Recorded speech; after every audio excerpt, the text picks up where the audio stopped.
welcome to the Jessica Brimer channel. I'm Evangelist Jess Brimer. I'm happy you're here today, and it's a loaded program. So many things to talk about, but like the title said, Nigeria has actually happened to Professor Soyinka. I've taken my time, to think about what Professor Soyinka has just done by accepting, justifying the criminality that happened in the last elections. And I said to myself, that's not the Wole Soyinka that we all know. This is not the Soyinka. This is not him at all. But Nigeria has happened to Soyinka, just like Nigeria has happened to so many of us. So many of us. And I explained, you see, when Professor Soyinka made that statement that it was obedience that cost Obi the presidency, when he made that statement, I was like, something came to my mind immediately. You know what came to my mind? There's a scripture in Ecclesiastes, I think it's Ecclesiastes chapter 10 verse 7, that says that slaves are riding on horses and princes are just trekking on the road. As in, people who should be your servants, people who are slaves, are the ones in leadership, the ones enjoying, all the perks of leadership, while the princes, the sons of the kings, as in people who are qualified to rule, to be in leadership, are just trekking all over the place. And that is just what has happened to Nigerians and Nigeria as a whole. You look at yourself, you went to school, you've done your master's, you've done your PhD, you come back to Nigeria as Dr. So, and you see that the person who is in charge of your local government area, the people to at least provide sanitation, even if they can't provide water, provide sanitation, the people you're paying bills to are people who used to be touts when you were going to school. People who just refused to develop themselves, to acquire any kind of skills. People who were busy stealing and robbing people at motor parks. You find out that suddenly they're in leadership. And what do? You find out that for you to get a job, if you come from this state, you have to go through them. You have to go and lick their feet for you to get a job. That's what we mean by Nigeria happening to somebody. You see a lot of beautiful, well-educated girls. They enter into relationships with very filthy, uncouth, uneducated men. Just because they are doing yahoo, they're able to dupe people online. They're doing all manner of fetish things to make money. And the women know, but, well, I need the money. I have to survive. They start sleeping with them. They even get married to them. And the men just kick them all about and mess them up. And, you see them doing their social media fights. And, and you say to yourself, Nigeria has happened to these ladies. Look at it. Their time was when we abuse prostitutes. Oh, all these prostitutes, they are good for nothing. That's why they are prostituting with their body. But how do you explain where enlightened, educated, abroad bintos, Nigerian girls are busy doing what they call hookups? As in, you prostitute with your body. No, you don't get paid cheap money. You don't get paid 1,000 naira anymore. You get paid 500,000 naira for you to sleep with an animal. For you to see, because as far as I'm concerned, men who do this, who turn women to overnight emergency prostitutes, they're animals. They've got no soul in them. They've got no morals. They haven't got the fear of God in them. And these girls, Nigeria has beaten them down to the point where, well, let me just endure it. Let me just close my eyes and just sleep with him and just get the 500,000. Let me just, and the interesting thing about this sad situation is this. These girls know the word of God. These girls go to church. These girls know that what they are doing is wrong. But the circumstance of the Nigerian state, but the system called Nigeria has reduced them, has bankrupted them, has destroyed their morals, has destroyed their dignity. And that's what they have to do for a living.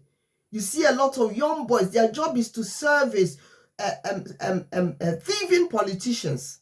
These politicians who are into homosexuality in Nigeria. Those ones, they just abuse these young boys. The boys really make the choice to have that kind of lifestyle? No. Situation has driven them into that. And most of the time, they are minors.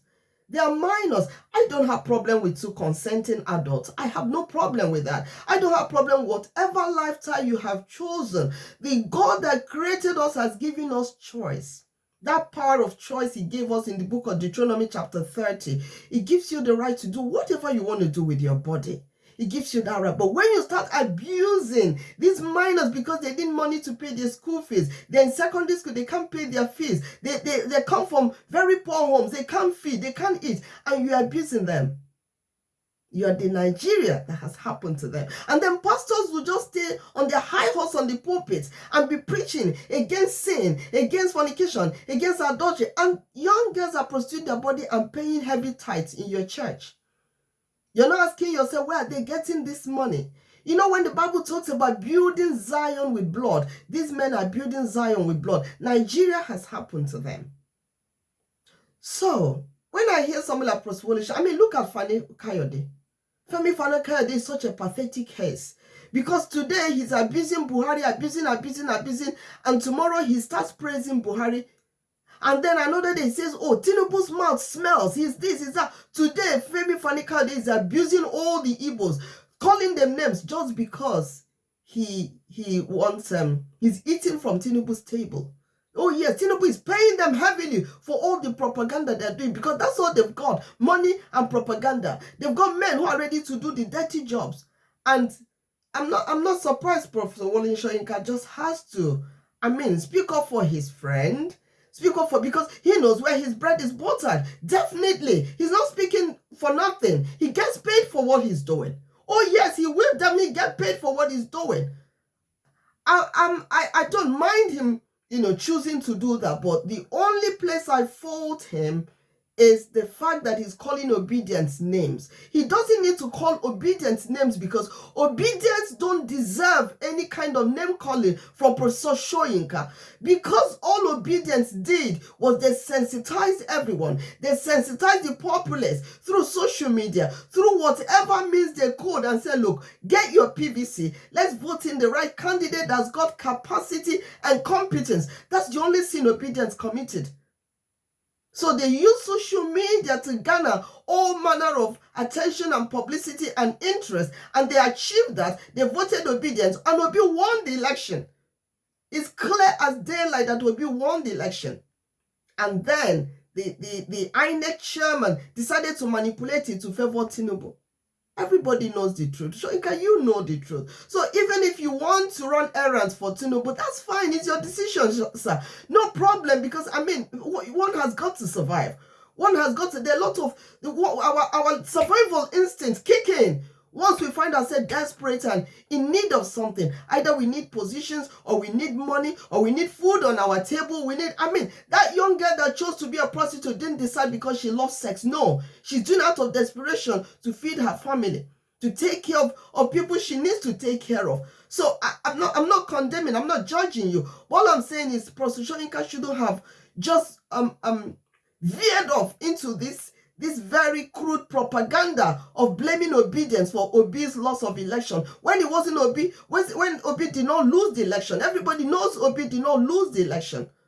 That's where I fought him. But I appreciate, I understand the fact that Nigeria has happened to Professor Wole Soyinka. Oh yes. Just as it's happened to so many of us. Everyone living in Nigeria now, a lot have had to swallow their vomit. A lot have had to go do things they never thought they would do just to survive. Yes, that's what's going on in Nigeria. And that's why obedience said, we want good governance so that all this will stop. See, when I look at Tinubu's case with all his propagandists who are busy, trying to say whatever they like to make sure that Tinubu wins, and you can't change the minds of Nigerians about Tinubu. We already have concluded. But when I look at everything, I say to myself, these people don't know that they're enslaving Nigerians. For the next how many years, Nigerians will remain enslaved if Tinubu gets into power. Obviously, Tinubu is too ill to govern. So is the Boko Haram sponsor, there is his vice president that will be the one to rule over Nigerians once again, and the terrorists will continue destroying lives and livelihood in Nigeria. So you just, if you are so myopic to feel that all I want is Tinubu to get in there because of what I stand to gain, remember that you are enslaving Nigeria, you are enslaving generations unborn further.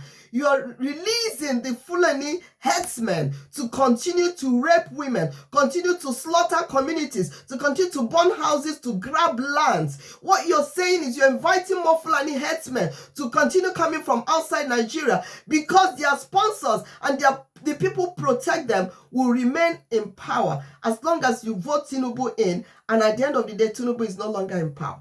Oh, yes. Okay.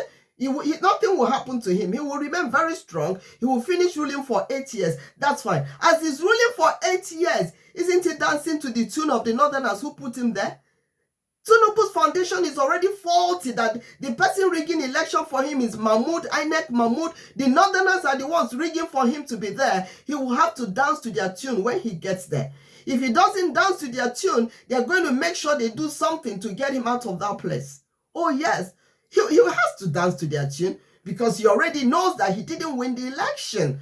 So they will continue destroying that country, and they'll continue destroying you, that you're busy releasing propaganda every day just because of what you get into your pocket for the now. Oh, okay, so you're planning to run out of Nigeria. That's fine. If you run out of Nigeria with the money you've got, that means that you'll be a second-class citizen. In Nigeria, you're first class, isn't it? You're ruling over people in Nigeria, and you decide that good governance is good for you. Don't worry, you will join all the other asylum people in the US and everywhere. Then, yes, you have your money to enjoy, but you will still be second-class citizen because it's not your country. It's not your country. The US or UK is not your country. So you can't come into the UK or into the US and raise your voice and say anything against them for maybe about the governance or anything. You don't have that right.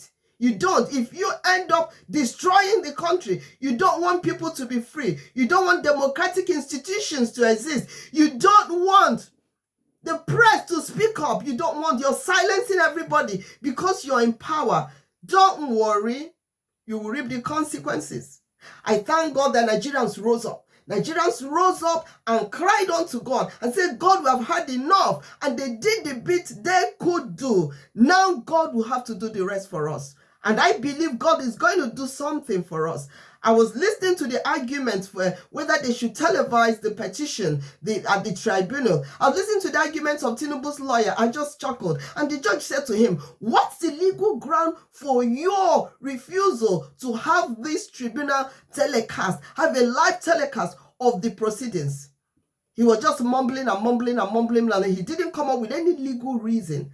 And that's why Nigerians want to watch these tribunal proceedings. We want to watch the court proceedings to see the legal reasons they will use to justify Mahmoud rigging the election for Tinubu, to justify the fact that Tinubu's vice presidential candidate was on 2 nominations. He wanted to be a senator and he wanted to be a VP. He could not choose which one was better. He was on the 2 nominations as at the time the election took place. What legal jargon are they going to use to justify that? There's none. They will head into technicalities like they want to do now. Tinubu is heading into technicalities. They're saying, oh, Obi was not in APC for 30 days. He didn't do this, he didn't that. My dear sisters and brothers, did you see the Agangwanu that Tinubu brought out to be in Labour Party chairman? He brought somebody to, he wants another faction of Labour Party that will be under him, Tinubu, and he wants to use it to truncate Obi's court case. So that man, that Babalawo he brought out as Labour Party chairman, Lami Dapapa, that Babalawo will now be the one to go to court and say, Obi did not meet this requirement and that requirement, therefore he did not qualify to be our presidential candidate. The moment Nigerians allow Tinubu, this is just a taste of what to come. The moment Nigerians allow Tinubu to get into power, there will be duplication of every government institution, every, what do you call it? Not government institution. Every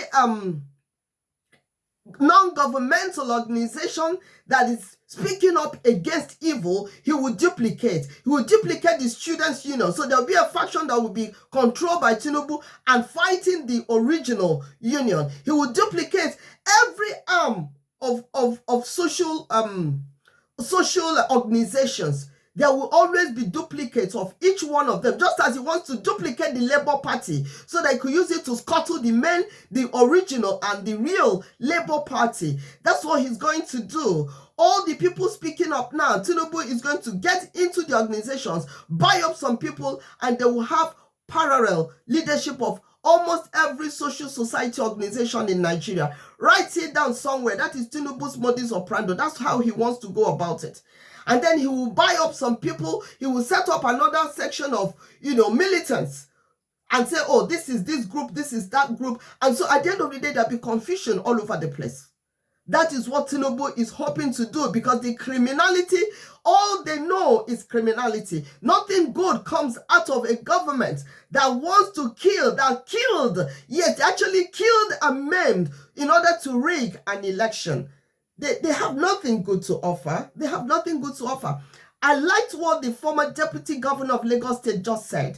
This woman, she said she was going to renounce her Nigerian citizenship if Tinubu gets into power. She said, if they swear in Tinubu, I'm going to renounce my citizenship. Because according to her, she said, I have my reasons. She said when Tinubu won, she said she had said if Tinubu is announced as winner, she'll renounce her citizenship. She said when Tinubu won, say people called her and said that he will not do anything bad. She said, but I'm endangered by the current situation. I've been ostracized and humiliated in places where I should be honored because I'm not at peace with Tinubu. A woman, the former deputy governor of Lagos State, they have humiliated her. They have done so many things to her just because she doesn't support Tinubu. So as long as Tinubu comes in to be president, anyone that doesn't support him, you suffer humiliation. You suffer destruction. You suffer all manner of wickedness from him because he cannot take opposition. Tinubu cannot stand any kind of opposition. He has ruined Lagos State, and that's how he's going to ruin Nigeria. Anyone that says anything, your life is gone. Look at an ex-governor of Lagos State. The honor due her, they denied her. They've humiliated her over the years just because she didn't support Tinubu, because Tinubu is the one ruling Lagos.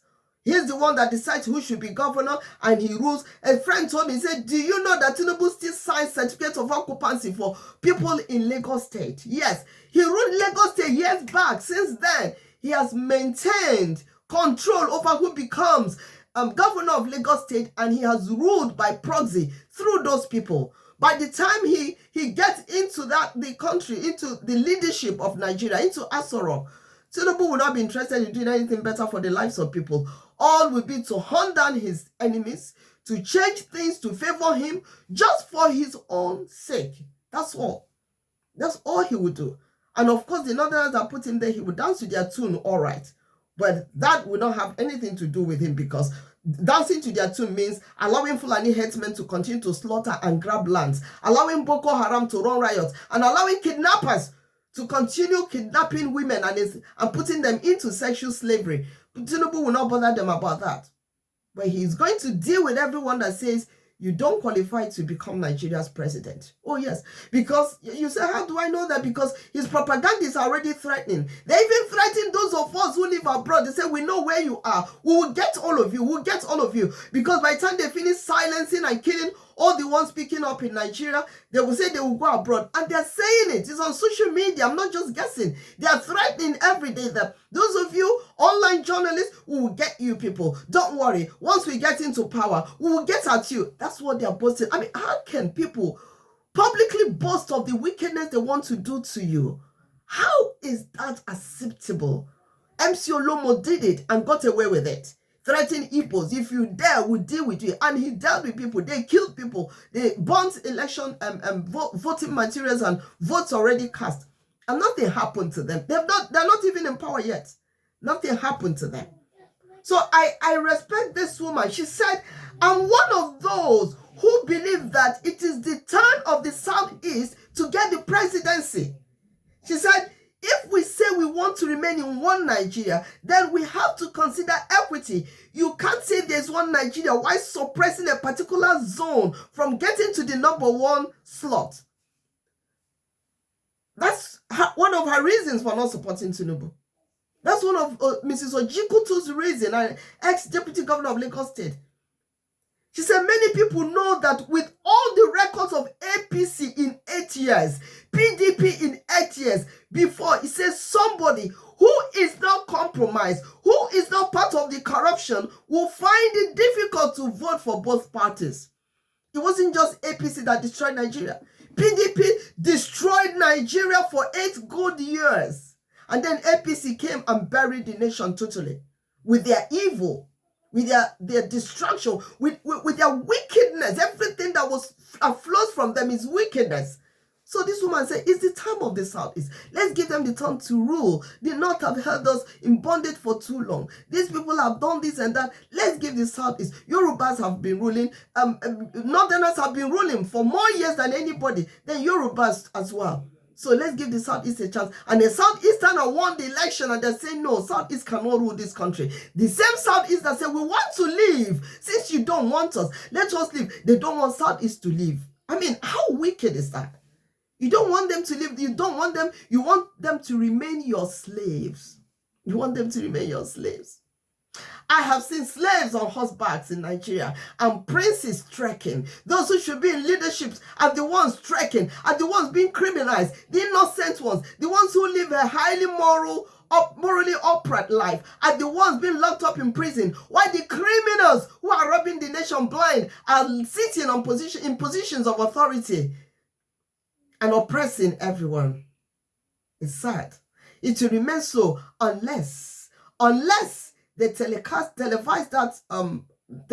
the proceedings of the election petition in court, televise the court case, and then show us that indeed the Nigerian judiciary are ready to redeem their image and give the right judgment. Yes, the right judgment. That's what we are all talking about, the right judgment. I rest my case here.